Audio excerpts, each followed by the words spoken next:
Kanopni qaysi navlarini yaratishga harakat qilgansiz? Kanopni mana 1503 degan birinchi nav yaratilgan. Men shu yerda 50 yil yashagan bo'lsam, Tomarga yer olmaganman. Keyin 5 ta nav yaratdim. U navlar hozir mana hozir sahr degan narsa ko'p. O'shani davolashga ishlatiladi. Ularga aytaman-da, mana biz sizlar darajasiga kelib o'qiy olmaganmiz, vaqtimiz bo'lmagan. Nima qilaman aytaman, hozir sizlarga hamma sharoit yaratilgan. Ertaga maktabni bitirganlaring biroving olim bo'lasan. Mana kuni kecha o'sha Zikraga qaytib chiqib borishdi. Zikr aka haqida ham ikki og'iz fikringiz. Zo'r inson bo'lgan. Hech kimni ko'nglini qoldirmagan. Qo'ldan kelgancha insonlarga yordam bergan. Birovni sen ham bu deb ajratmagan bu inson. 1945-yil 1-mayda Samarqand viloyati G'alvaram tumanida tug'ilganman. 1967-yilda 67-yilgacha Samarqand viloyati Kuyvish nomidagi qishloq xo'jalik institutini agronomiya fakultetini tugatganman. Agronomiya fakultetini tugatgandan keyin yo'llanma bilan O'zbekiston qishloq xo'jalik vazirligiga ishga kelganman. U yerdan meni O'zbekiston tolada ekilgan tajriba stansiyasiga ishga joylashgan. U yerda men 50 yil ishladim. 50 yil ishlar davomida yangi nav yaratganman. Qishloq xo'jalik fanlari nomzodiman. 97 ta ilmiy ommabop tavsiyalarim bor. 7 ta tavsiyanoma, 5 ta metodik qo'llanma yaratganman. 1968-dan beri mana shu davrgacha bitta ishxonada ishlayman. Ishlashim davrida mana qishloq xo'jalik fanlari bo'ldim. Doktorskiy yoqladim.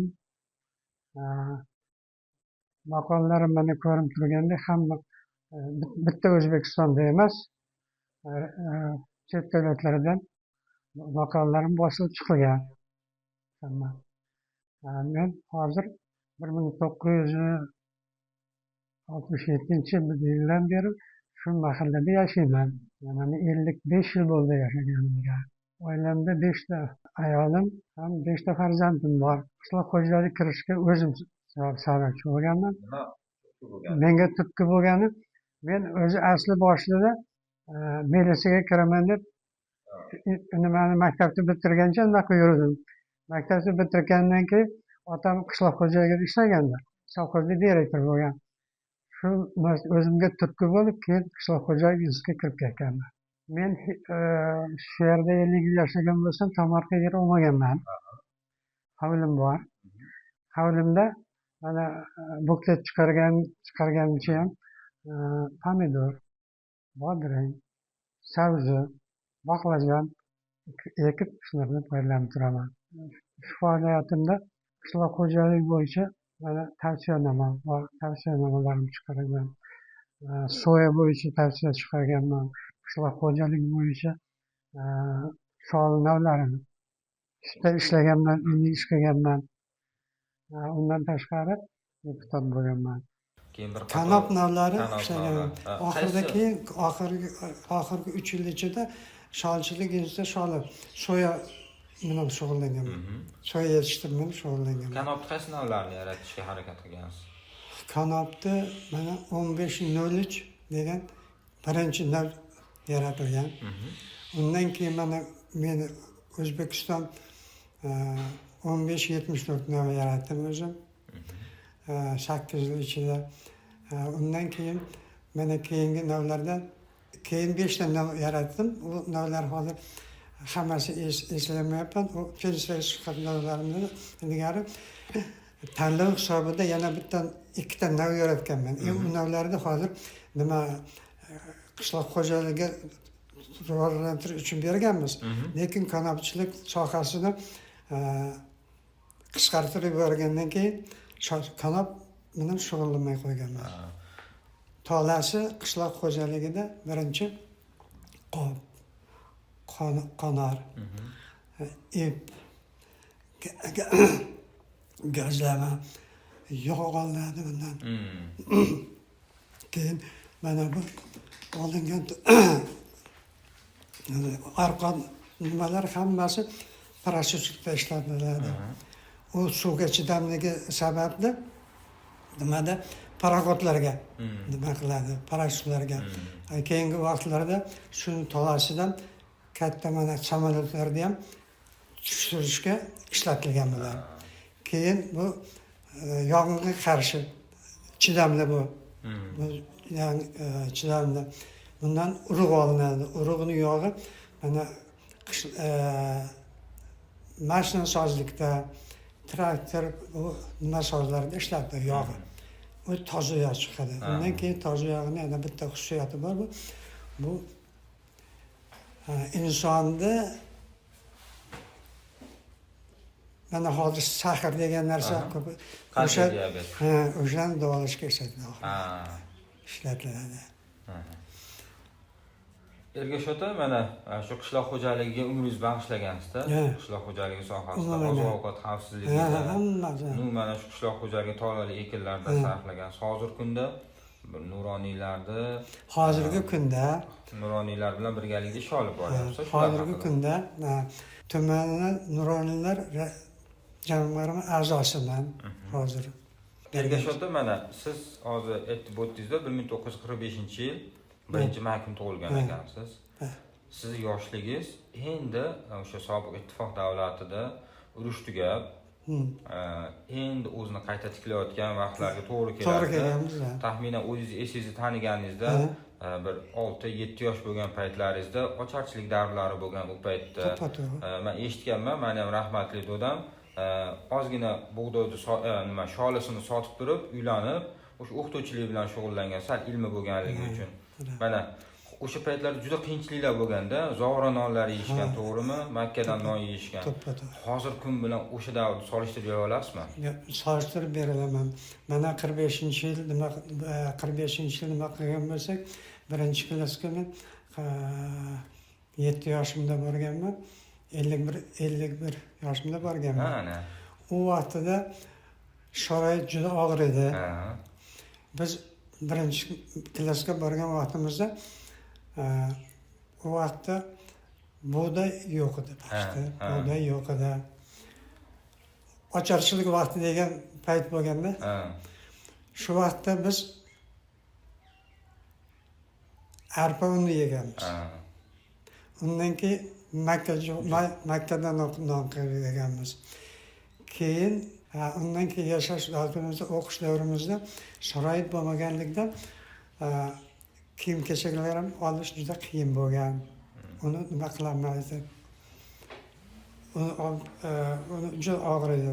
Maktabga borsak, maktabga borganda uydan yarimta non yo bitta non olardik. Keyin cholma, o'tin, pechka yoqib o'qiymiz. Shu ustiga qo'yib, pechkani ustiga qo'yib, nonni isitib yeb, shu yerda suv bilan yurganmiz-da, ishlaganmiz. Mana qarang endi, hozirgi zamonda nima xohlasangiz, shuni qilasiz. Qarang, hozirgi o'sha siz aytgan hozirgi narsalar yoshlarga aytib bersangiz, qanaqa tuyuladi? Ertaga tuyuladi. Ertaga tuyuladi. Shu haqida gapirib bering. Mana o'sha vaqtda mana institut bitirib kelib bu yerda har oyda men ma'ruz o'qib turaman-da maktablarda. Maktablarda har oyda, har 2 oyda ma'ruz o'qib turaman. Men yoshlarga bularni urf odatlari, kiyinish, yurish, ta'lim berish masalalar bo'yicha dars beraman-da.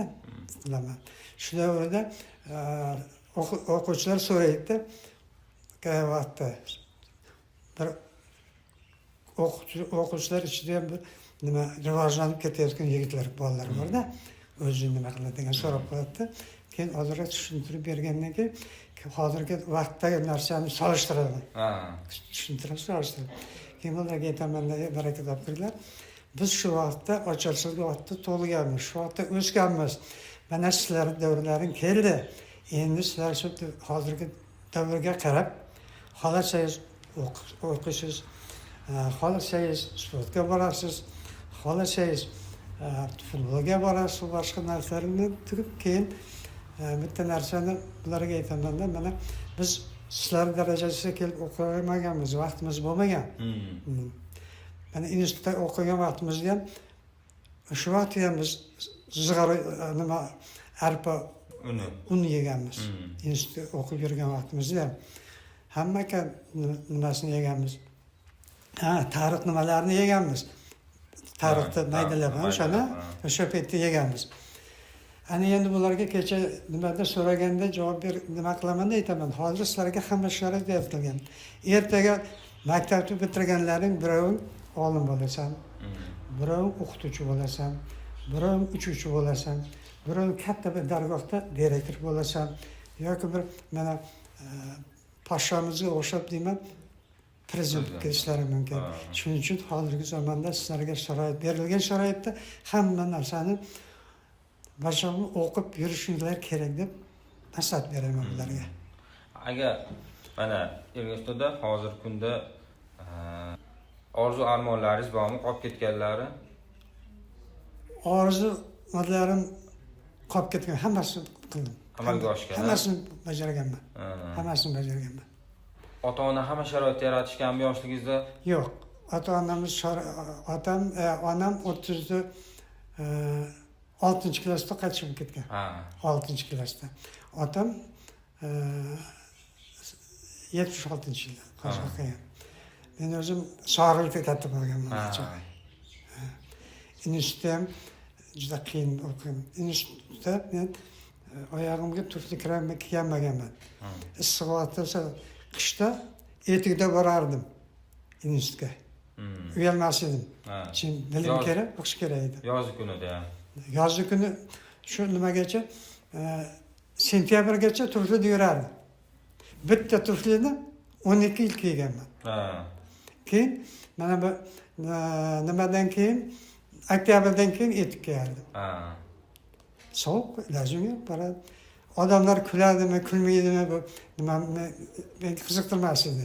Lekin o'qish meniki, o'qish. Maqsad o'qish. Maqsad o'qish. Yoshlarga tavsiyalaringiz nimadan iborat, Ergash ota? Yoshlarga tavsiya endi hozirgi vaqtda bularga birinchi o'qish tavsiyam bularga. Oliy ma'lumotli bo'lish. Bir joyda bir katta dargohda boshlig'i bo'lish. Ota-onalariga xizmat qilishi.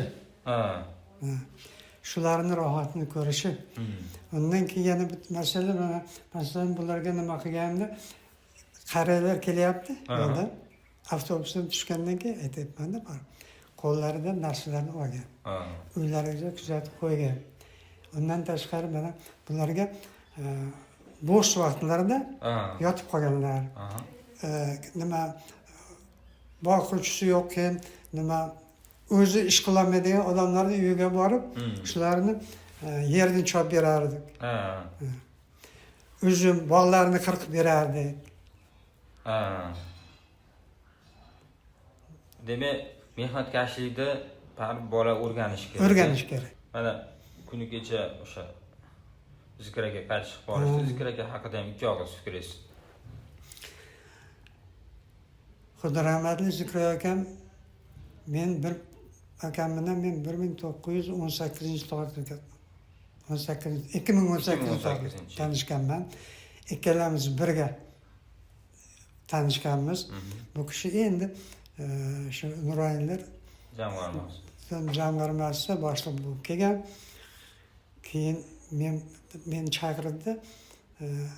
Shu azobi biz nima qilyapmiz, men aytdim, shu mahalla raisi bo'lganman.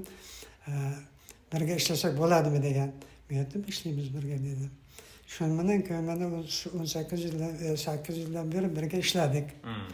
Bu zo'r inson bo'lgan. Hech kimni ko'ngli qoldirmagan. Qo'ldan kelgancha insonlarga yordam bergan. Birovni sen ham bu deb ajratmagan bu inson. O'sha yerda rahmat kattakon. Mazmunli Endi yana bo'lsa so'raveringmi? Esimga kelib javob beraman. Yog'ini o'zi nima to'g'rilaysizmi? Yaxshi, Xudo xolasa yaxshi bo'ldi suhbat. Mana eski davrlarni ham esladingiz, boshqa qildingiz.